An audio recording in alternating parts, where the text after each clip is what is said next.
Welcome to the ISC2 Japan Chapter Annual Conference 2022. Such an honor to join you for this valuable event. We have an exciting day ahead of us as the sessions and speakers tackle some of the most impactful issues for cybersecurity professionals in Japan, including supply chain security, incident handling, information warfare, and Japan's top threats and vulnerabilities. A sincere thank you to those who helped make this event possible. Our keynote speaker, Michio-san of Digital Agency, our esteemed member of the ISC2 Board of Directors, Kawana-san, who shared the opening remarks, and special lecture guest, Yoshio Kasan, the Rear Admiral of Japan Maritime Self-Defense and Director General of C4I Department, Maritime Staff Office, Ministry of Defense. I also want to thank all of our speakers and volunteers. This event would not be possible without all of you, our ISC2 members. All right, let's jump in. I'd like to start today by sharing a few of ISC Squared's 2022 highlights so far. And I'm actually going to start with, why does this slide say ISC2 instead of ISC Squared? ISC Square Board of Directors and staff worked with an outside branding agency to do a refresh of the ISC Squared brand to bring you greater recognition around the globe. And we will be going forward. The core name of the organization is not changing, but we will in 2023 be moving forward as ISC2, which frankly translates much better around the globe and is much friendlier in search engine optimization. So stay tuned. Same company, same great qualifications, but a slightly new go-to-market name. All right. So what has our focus been on? This really has been a year of transformative change for us. And there's a couple key areas that we've worked on. One is increasing workforce enablement and accessibility. I'll talk later in this presentation about our work around certified in cybersecurity and our new ISC Squared Candidates program. We also have been translating our materials into key languages, including Japanese. So look for our core certifications and the learning associated with them, as well as continuing education offerings, all to be available to you in Japanese. We've also been working to strengthen the global recognition of ISC Squared and CISSP and our other certifications through our advocacy work. We, in our priority markets, have been working with government officials and others to make sure that you get the recognition you deserve in the marketplace. We've increased our webinar and live event offerings, as well as other learning opportunities. And I'd like to call out two things. One that's coming in 2023, and that is we are looking forward to doing an in-person Secure Japan event in 2023. And in terms of learning opportunities, one of the interesting developments we've had is we've taken some of our core certifications, like the cloud certification, CCSP, and we've broken it down into certificate programs, which allows individuals to engage in the learning based on where they are in their experience. So if they need the basics, they can take the basics. If you're setting up a cloud system, you can take that certificate. Or if you're a little more experienced and you're really focused on optimizing and managing your cloud system, we have a certificate for that as well. And individuals who earn those certificates then can move on and take the examination and earn the CCSP. We'll be doing that for all of our certifications through 2022 and 2023. We've also worked to improve your web experience, including changing our single sign-on, simplifying it for you, and adding more self-service options like the ability to change your email address yourself online. We also are launching live chat very, very soon. So lots more that we've been up to this year, but that's just like a peek into some of the activities. There is some exciting growth in 2022 throughout the Asia Pacific region. Asia Pacific recently surpassed 24,500 members, increasing by more than 645 members last month alone. And Japan is one of the top 5 economies in APAC that has more than 3,000 certified members. In fact, Japan is one of our top 5 markets throughout the globe and very important and been prioritized by ISC Squared Board of Directors. We are engaging with government agencies and ministries and other organizations in Japan and throughout APAC, including we have signed an MOU with the Korea Internet and Security Agency, KISA, to enable professional development and stronger cybersecurity capabilities in developing countries. I'm also pleased to report and congratulate the ISC2 Japan chapter. Founded 9 years ago, you now have more than 4,000 active members. What an accomplishment. Congratulations. In October, ISC Squared launched its cybersecurity workforce study for 2022. I'd like to share a couple of the global findings, and then we'll dive into some APAC specific findings, followed by some Japan findings. So there was good news. The workforce grew last year, and the cyber workforce globally now exceeds 4 million professionals. However, at the same time, we saw a massive explosion of unfilled demand, and it grew more than 26% to 3.4 million unfilled roles in information and system security. 70% of respondents say that their organization do not have enough cybersecurity employees, and more than 50% say that that deficit puts their organizations at moderate or extreme risk for a cyber attack. The good news is 72% of respondents expect their cybersecurity staff to increase over the next 12 months, which is the highest amount of hiring we've seen in the past couple of years. But let's dive into the region numbers and then again, Japan numbers. So unfilled demand for information and cybersecurity systems professionals is growing in APAC. In 2021, we actually saw a decrease in demand in Asia Pacific, and the workforce had grown to 743,000 professionals, and the gap was 1.42 million. In 2022, we saw a significant change, and we credit a lot of this to both growing awareness among organizations and governments of the need for cybersecurity professionals and a rebounding of the economy from the COVID-19 pandemic.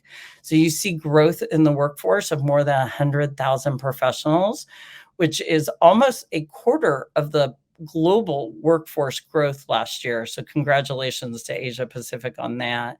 But we also see a significant growth in the gap to more than 2 million professionals. We have unfilled demand. That means that the workforce in Asia Pacific needs to grow by 252%, which frankly is the largest gap in any region around the globe. So what does Japan look like? Well, demand in Japan is also on the rise. Here's the great news. While globally the workforce grew just around 8% last year, in Japan, it grew over 40% to 388,000 professionals.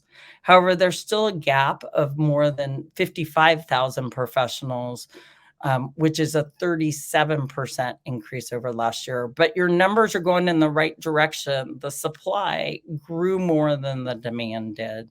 So it's encouraging to see the growth in Japan and the leadership that the Japanese economy, businesses, and government are providing by demonstrating their commitment to growing their cyber defenses.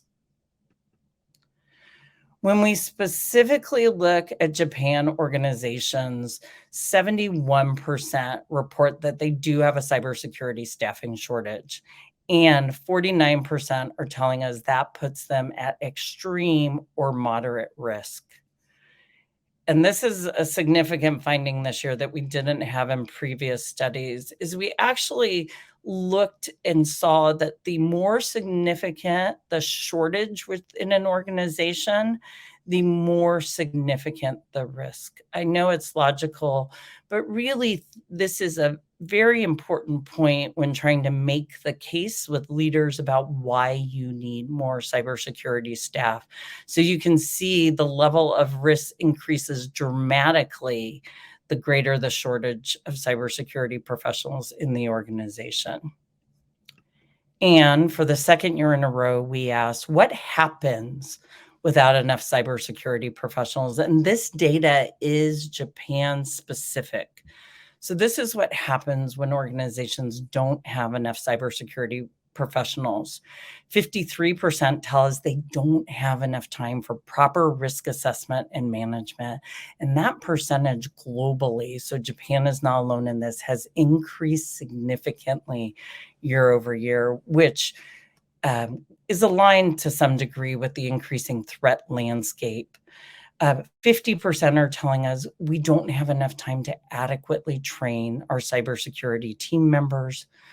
47% said that also trickles over into not having enough resources into training all our staff on cyber awareness. 31% tell us as a result of not having enough cybersecurity staff, there are oversights to processes and procedures. 31% also say we are slow to patch critical systems, and we know how important that is. And 20% are saying because we don't have enough people and resources, we are misconfiguring our systems, all of which puts us all at risk. Another slide, I think that when you are making the case to leadership within your organization, that this can help you make the case because you can explain that these same things that aren't happening or these mistakes that are happening are the same items that make your organization more vulnerable. So, with talent scarce, the cybersecurity industry as a whole needs to take a fresh look at how and who we recruit. So let's dive in here a little deeper. So, how did Japanese cybersecurity professionals get their start? Not unlike most of the globe, most individuals started in IT and moved into cybersecurity. Some started in another field, then moved into cybersecurity. And right now, around 11% came from an education pathway into cybersecurity. I don't have the slide here right now, but if you look at our workforce study, you can see this. This is changing because there simply are not enough IT professionals around to fill the needs in cybersecurity. So increasingly, we are seeing younger professionals come from education backgrounds, and we're starting to see them come from more non-traditional education backgrounds. So here's some good news. 49%, we'd like to see this number be higher, but 49% of hiring managers in Japan are increasingly sourcing cybersecurity candidates from beyond the IT talent pool, both within and outside their organization. And I have some great news. This week, we will be releasing our Asia Pacific Hiring Managers Guide that's going to give you some more details on best practices within organizations throughout APAC that can help you think differently about how you recruit. This next slide, this is really one of the most powerful points we have to make. And I see this around the globe. I talk to cybersecurity professionals around the globe, and those organizations and governments, they're starting to feel a little bit of relief from the pressure of the cybersecurity skills gap. This is something that they are all embracing. And that is when organizations are hiring entry and junior level team members, they are starting to focus on hiring for the non-technical skills and personality attributes, and then training for the technical skills. So let's look at what those are. Non-technical skills, ability to work in a team, and the ability to work independently, project management experience, and all kinds of communications experience. Top 5 non-technical skills in Asia Pacific. The top 5 personality attributes, and I'll tell you, these are for Asia Pacific, but they also hold true globally: problem solving, creativity, analytical thinking, a desire to learn, and critical thinking. The other thing I'd like to say about these personality attributes, we find that people that hold these are also more likely to be satisfied in their positions and more likely to stay in cybersecurity for the long haul. So here's another opportunity. And so when we talk about underrepresented groups in the profession, we really look at that broadly. We look at education, we look at experience, but we also look at gender. And in Japan, there is an opportunity. Only 10% of the cybersecurity professionals in Japan are female. Globally, that number rises to about 25% in some economies. So there is a huge opportunity in Japan to grow the cybersecurity workforce by enticing more women to move into the profession. All right. So here's some great news too, is in Asia Pacific, businesses highly value professional development. In fact, 97% provide professional development for entry and junior level staff, which is a fantastic thing to see. And digging into that a little more deeply, we can see in Japan, Hong Kong, and Singapore, organizations also give time for people to engage in professional development on the job. 72% of Japanese companies allow professionals to engage in training or development on the job. And then impressively, Hong Kong and Singapore actually have 85% of organizations allow their professionals to spend on the job time developing their skills. Really, really great to see. All right, so let's take a look at what professional development initiatives are businesses providing to their entry and junior level staff. And this is really important information to know because you can compare it to the practices in your own organization and consider if there's any changes you want to make or look and say, wow, we're doing great. All right. So, in general, organizations are supporting exam fees, materials, and training for certification pathways for their entry and junior level staff. They are also providing training in non certification skills and knowledge. Although in Japan, it seems to be that there's a little bit more of a bias toward supporting certification pathway training as opposed to generalized skills and knowledge training.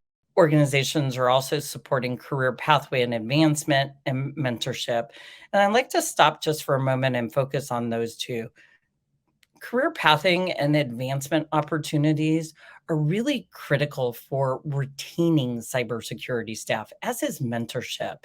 And mentorship doesn't need to be a formal program, it can be informal. It's really about allowing there to be a more senior level professional that an entry level professional can go to and ask questions of, bounce ideas off of, and really help support them on their career journey. Those are two critical steps that we find globally really help encourage people be successful in the early years of their cybersecurity careers. So something to think about because I notice here that the Japan numbers are a little lower than they are elsewhere around the world. So, what can we do to enhance our cyber workforce? Here's three key takeaways. Entry and junior level hires are really key to closing the talent gap. Some of those critical aspects of cybersecurity that are not happening because you don't have enough workforce are the same jobs that entry level professionals can do to help you keep your cyber defenses strong. Next, look beyond IT. If you can find IT professionals to recruit, that's fantastic. But really, we are finding that hiring for non-technical skills and attributes and then training for technical skills has been very successful and is helping organizations close their skills gap. And then finally, one of the truly most important things you can do is retain and invest in existing staff.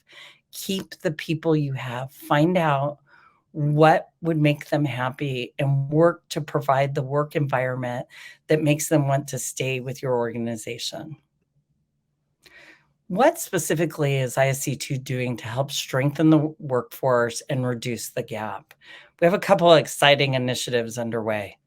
So this year we introduced the Certified in Cybersecurity, which is an entry-level certification, and it is designed to help employers assess the capabilities, especially of people from non-technical backgrounds, so that they know that the individual is worth investing in a cybersecurity career.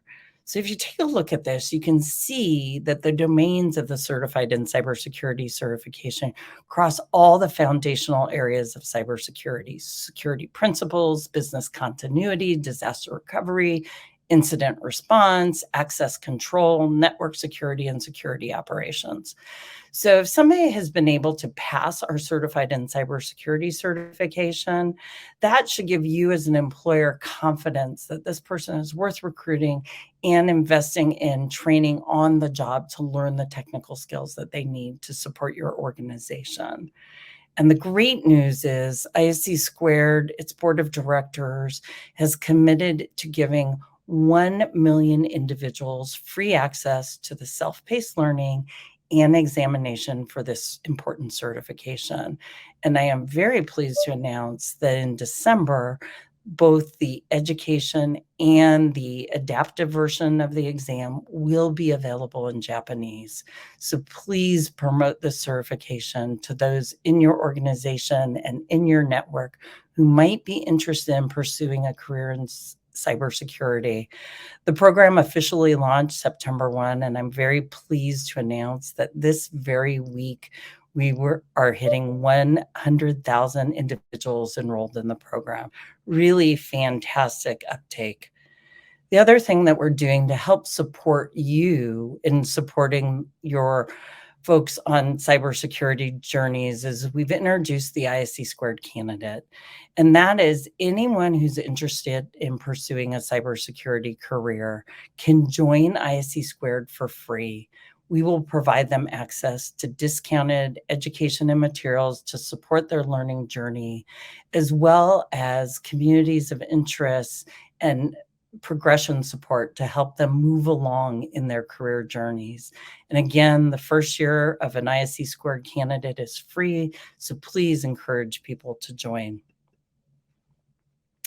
Thank you for allowing me to join your event today and sharing a few highlights from ISC Squared. I want to thank all the speakers and volunteers for helping put together a wonderful event. And I want to thank each and every one of you for all the work you do every day to help keep us more safe and secure. Have a great event.